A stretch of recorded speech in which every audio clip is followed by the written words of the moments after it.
Hey, so for this video 2.7, you have two assignments on IXL C6 and C4. If IXL doesn't work for you, as I did email your login and passwords, you can do the bookwork problem that is also posted on the classwork.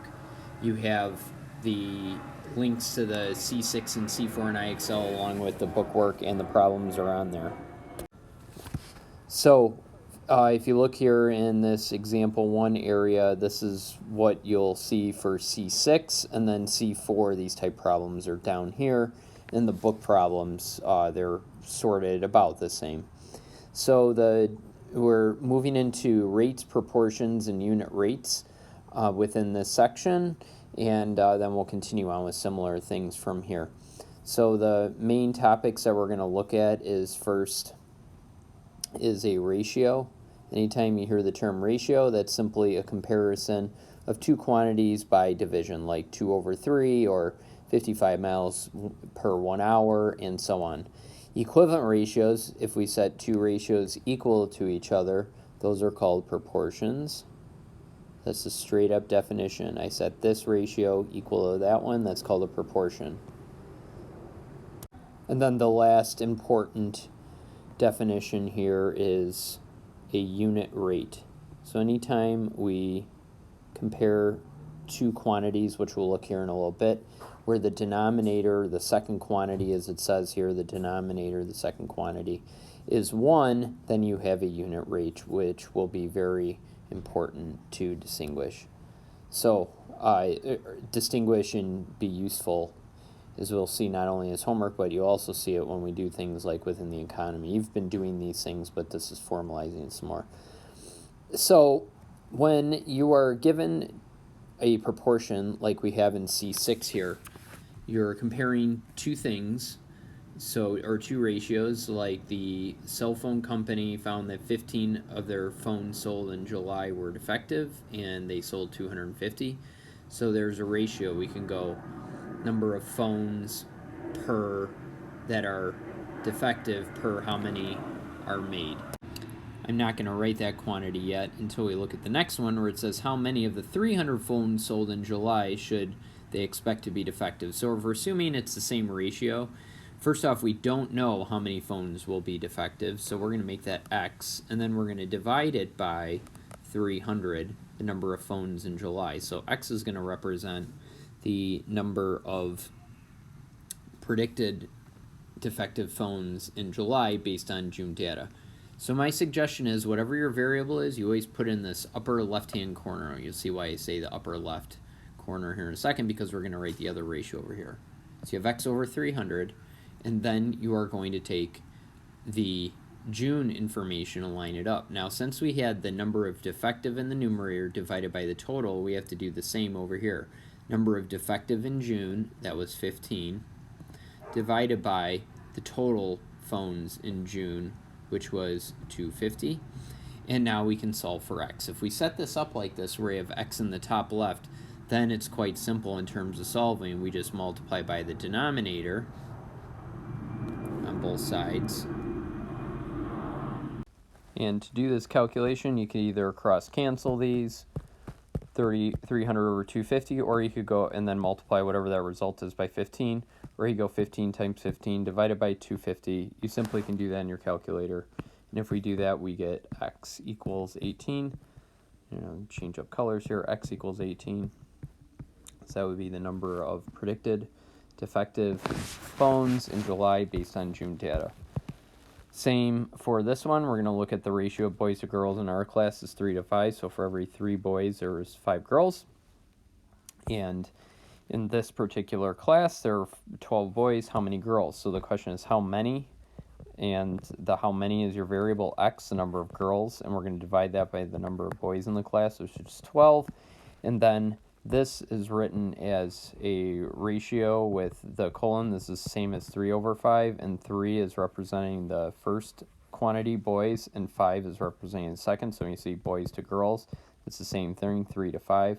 So again, this is the number of girls. So we look over here, girls lines up with the 5, so we're going to put that in the numerator. And then boys is in the denominator, and that's going to be 3. And now once we have this set up, we go ahead and solve. We want to get x by itself, so we multiply by 12 on both sides. These cancel. And this one seems a little easier to reduce than that a little larger number. So 12 over 3 reduces to 4 over 1, and then 5 times 4 gives us 20 girls. So that's essentially what C4 is. Looking to, or C6, excuse me. C4, we're looking for unit rates. So unit rates is pretty straightforward. What you're going to do is it says an ostrich can run 174 feet in 3 seconds. So we want to know how many feet it runs per second. And of course, you can choose the units. And I suggest that you write the units top and bottom in this case. So you could go seconds per feet, but that's not really a reasonable ratio.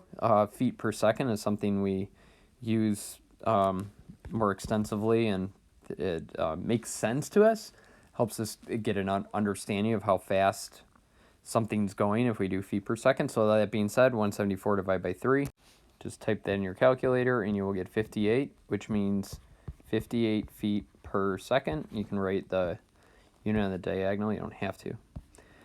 Next one, it costs $6. And note, I took these off of the IXL. These are IXL examples. It costs $6.30 to mail 6-pound package. So how many dollars per pound? Dollars per pound versus pounds per dollars. It makes more sense dollars per pound. So we're going to do dollars, 630 divided by 6 pounds, LBS. We write the dollar sign in front.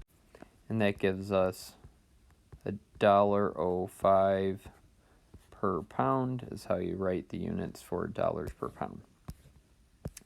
Look at number 3 here. Which one's better buy? This is definitely a real life example of just trying to determine what's a better unit price if you're comparing two objects like at the grocery store, and one of them, in this case there's 2 of them and the other is 3 of them. We want to compare how much it costs per popsicle. So for the first one, we do $1, and you'll have problems on your IXL like this. $1.36 divided by 2 will be the first one. And if you divide those in your calculator, you'll see you'll get 68 cents per popsicle. I'll just put it right pop. And then we're going to do the same for this one. I'll just do that right up here, $1.83, and divide that by 3. I didn't write popsicle, but I think you see what that means. So in any case, let's try it. And for that one, I got 61 cents per popsicle. So I'm kind of running out of room here. There we go. So 61 cents versus 68 cents. The 3-pack is the better buy. So in this case, for that problem IXL, you just click it. Okay, last one. Eric reads 150 pages in 1 hour. What is his reading rate per minute? So this is changing up of units. So this is how I go about it. I go 150, and then I write my units, pages per hour. And now I look at the rate that they want. They want to know what is the number of pages per minute over here now. It doesn't say pages per minute, but I think we can obviously assume that. What is Eric's reading rate per minute? Same thing. So I look at these units, I go, okay, which ones do I want to keep the same and which ones do I want to change? Pages, I want to keep the same, so I don't have to do anything with that. Hours, I want to change that up to minutes.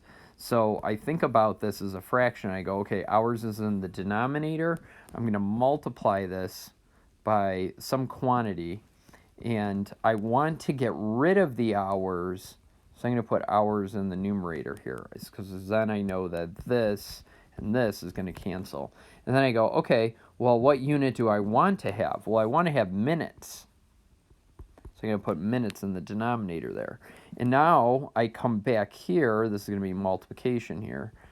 And you think about, like, this is 150 pages per hour. Here we're going to write the number of hours per minute, that quantity, just like 150 pages per hour. We're going to write here the relationship of hours and minutes with the rate right there.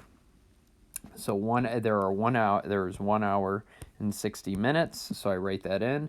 And now I look at all of this as fractions, the words. I'm going to cross those out, hours over hours.